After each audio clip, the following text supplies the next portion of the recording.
Hello friends, நம்ம favourite சீரியலில் அடுத்து என்ன சுவாரஸ்யமாக நடக்குதுன்னு பார்க்குறீங்க.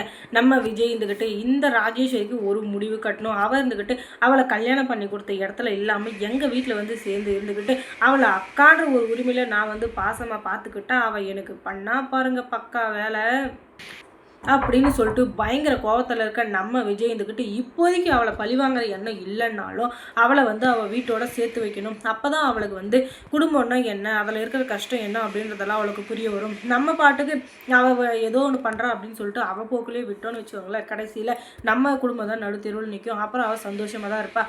அப்போ தான் அவளுக்கு அந்த குடும்பத்தை பிரித்த வழி என்ன அப்படின்றது அவளுக்கு தெரியும். அவள் இருந்துக்கிட்டு எனக்கு குடும்பம் வேணாம், குள்ளக்குட்டி வேணாம், எதுவும் வேணாம் அப்படின்னு சொல்லிட்டு பணம் பணம் பணம்னு சொல்லி கட்டி அழுதுகிட்டு கடைசியில் நம்மளை தான் உயிரை வாங்கிட்டு இருக்காளே தவிர கடைசியில் அவளும் வாழலை, நம்மளையும் வாழவே இல்லை. அதனால் இந்த சூழ்நிலை மாறணும் அப்படின்னா அவளை வந்து அவள் குடும்பத்தோடு சேர்த்து வைக்கணும் அப்படின்னு சொல்லிட்டு நம்ம டிஎஸ்பி இருக்கார் இல்லையா, அவர்கிட்ட போய் பேசுகிறாரு. அவர் இருந்துக்கிட்டு நீங்கள் எதுக்கும் கவலைப்படாதீங்க, நீங்கள் சொல்கிற விதம் தப்பாக இருந்தாலும் உங்களுடைய நோக்கம் வந்து சரியானது, உங்கள் நோக்கம் வந்து கரெக்டாக இருக்குது, அதனால் நான் கண்டிப்பாக உங்களுக்கு வந்து ஹெல்ப் பண்ணுறேன், நீங்கள் எதுக்கும் கவலையே படாதீங்க அப்படின்னு சொல்லிட்டு அவர் இருந்துக்கிட்டு சொல்கிறாரு. அதுக்காக அடிக்கடி ஃபோன் பண்ணி இன்ஃபர்மேஷன்ஸ் எல்லாம் கலெக்ட் பண்ணுறாரு. அதுவும் அந்த ராஜேஸ்வரியை பற்றினது எல்லாத்தையுமே அவள் எங்கே போகிறா எங்கே வரா அப்படின்ற எல்லாத்தையும் கண்காணிச்சுக்கிட்டு கடைசியில் அவளுக்கு சரியான ஆப்பு வைக்கிறதுக்கு நம்ம விக்ரம் சார் தான் கரெக்டாக இருப்பார். ஏன்னா அந்த அளவுக்கு அவள் கொடுமை மேலே கொடுமையாக பண்ணி நம்ம விஜயும் சரி மல்லியும் சரி ரொம்ப அலக்கழிச்சு வச்சுருக்கா. அதனால் அவளுக்கு இதெல்லாம் தேவை தான். ஏன்னா அவள் பண்ண வேலை அப்படி. அவளுக்கு சரியான தண்டனை கொடுக்கலன்னு வச்சுக்கோங்களேன், கடைசியில் மல்லி வெண்பா விஜய் அப்படின்ற ஒரு சின்ன அழகான குருவி கூட்ட அவள் கழிச்சிட்டு அவள் பாட்டுக்கு போயிட்டே இருப்பாள். அதுக்கப்புறம் நாங்கள் தான் நாக்கு வலிச்சுட்டு சும்மா உட்காந்துட்ருக்கணும். அந்த அளவுக்கு கேவலமான வேலையை பார்த்துட்டு அவள் மட்டும் எப்படி சந்தோஷமாக இருக்கா பாருங்களேன். இப்போ வந்து ராஜேஸ்வரியோட வீட்டுக்கு ஒரு ஸ்குவாடு மூலிமா போகிறாரு. அங்கே போய் வீட்டில் எல்லாத்தையும் செக் பண்ணுறாங்க. எல்லாமே கரெக்டாக இருக்குது அப்படின்னு சொல்லிட்டு இவங்க எல்லாரும் ஒரு ஸ்டேட்மெண்ட் கொடுத்துட்றாங்க. ஆனாலும் அவளுக்கு பொடி வச்சு பேசுகிறாரு.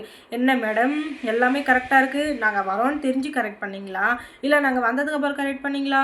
எல்லாமே இப்படி கரெக்டாக இருந்தால் எல்லாருக்குமே நல்லது. இல்லைன்னு வச்சுக்கோங்களேன், ஒரு இதில் வந்து கேஸில் தூக்கி உள்ளே போட்டால் ஒவ்வொன்றா வெளியே வரும். சின்ன ஒரு எறும்பில் ஆரம்பித்து பெரிய யானை வரையும் அதில் வந்து பிடிச்சிடலாம். அது உங்களுக்கே தெரியும். அதனால் ஒழுங்கு மரியாதை ஜாக்கிரதையாக இருந்துக்கோங்க. அதை விட்டுட்டு இனிமேலும் ஏதாச்சும் ப்ராடு வேலை பித்தலாட்டு வேலை பண்ணணும்னு பார்த்தீங்க, அதுக்கப்புறம் பின்னாடி வர்ற விளைவு பெருசாக இருக்கும். அந்த விளைவை சந்திக்கிறதுக்கு நீங்கள் தயாராக இருந்தால் நீங்கள் என்ன வேணால் பண்ணுங்கள் அப்படின்னு சொல்லிட்டு இவங்க வந்துக்கிட்ட சொல்லி விட்டுறாரு.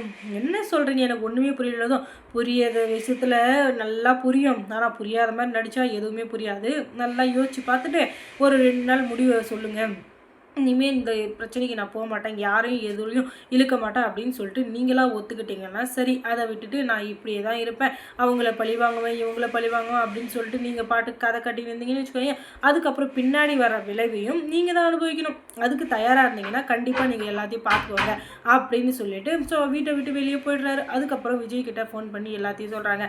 நான் வந்து புரிய வைக்கிற விதத்தில் எல்லாத்தையும் புரிய வச்சுருக்கேன், இனிமேல் எந்த பிரச்சனையும் இல்லை, இனிமேல் நீங்கள் வந்து உங்கள் வாழ்க்கையை நல்லபடியாக வாழலாம், நீங்கள் எதுக்காகவும் கவலைப்படாதீங்க, நான் இருக்கேன் அப்படின்னு சொல்லிட்டு ஒரு உறுதியை கொடுத்துட்றாரு. அதுக்கப்புறமா விஜய் இருந்துக்கிட்டு அந்த ராஜேஸ்வரியை பார்க்க போகிறாரு. என்ன ராஜேஸ்வரி, யாராச்சும் வீட்டுக்கு வந்து உன்னை மிரட்டி விட்டாங்களா, ஏதாச்சும் சொன்னாங்களா? அதுக்கெல்லாம் காரணம் நான் மட்டும் நினைக்காத, ஏன்னா உனக்கு நல்லாவே தெரியாது நான் தானே. ஆனால் நானும் வந்து அதை ஒத்துக்க மாட்டேன், நீயா கண்டுபிடிச்சாலும் அதை நான் ஒத்துக்க மாட்டேன். ஏன்னா நீ பண்ண வேலை அப்படி. உன்னை வந்து பழிவாங்கிறது என்னோட எண்ணம் இல்லை. நீ வந்து ஒரு குடும்பத்தை பிரித்து அந்த சந்தோஷத்தில் இருக்க பார்த்தியா, அதை வந்து நீ மாறணும்.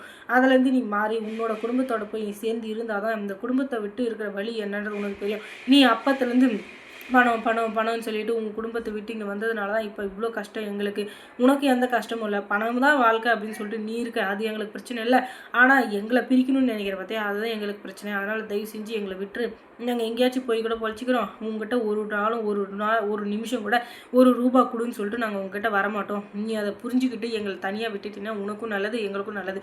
இல்லைன்னா இன்னும் பெரிய இடத்துல நான் கம்ப்ளைண்ட் பண்ணி உன்னை வந்து தரநாசம் ஆகிறதுக்கு எனக்கு 1 நிமிஷம் ஆகாது. அந்த 1 நிமிஷத்தை வர வைக்காத, அதை வர வைக்கிறதுக்கான ஒரு நடவடிக்கை நீ எடுக்காத, ஒழுங்காக திருந்தி வாழ்கிற வழியை பாரு அப்படின்னு சொல்லிட்டு சொல்லி விட்டுறாரு. அதுக்கப்புறம் என்ன அள்ளு விட்டுறது நம்ம ராஜேஸ்வரிக்கு. என்னடா இது, போகிறவங்க வரவங்களெல்லாம் நம்மளை விரட்டுறாங்க, இவங்க மிரட்டத்துக்குன்னே நம்ம அளவெடுத்தா செஞ்சு வச்சுருக்கோம், இவங்க மிரட்டத்துக்கெல்லாம் பயப்படுற ஆள் நான் கிடையாது, இவங்க மிரட்டினா நான் பயந்துருவேன்னா, இதுக்கு மேலே என்னுடைய ஆட்டத்தை பாருங்கள், உங்களால் என்ன முடியுமோ பண்ணிட்டீங்களே, நீ ஆட்டத்தை பாருங்கள் அப்படின்னு சொல்லிட்டு அடுத்த ரிவெஞ்சை ஸ்டார்ட் பண்ணுறா நம்ம ராஜேஸ்வரி. அதுக்கப்புறம் மல்லி சீரியலில் என்ன சுவாரஸ்யமாக நடந்திருக்கும் நீங்கள் தெரிஞ்சுக்கணும் நம்ம சேனலை சப்ஸ்கிரைப் பண்ணுங்கள். அதோட பக்கத்தில் இருக்க அந்த பெல் ஐக்கானை கொஞ்சம் கிளிக் பண்ணி விடுங்க. தேங்க்ஸ் ஃபார் வாட்சிங்.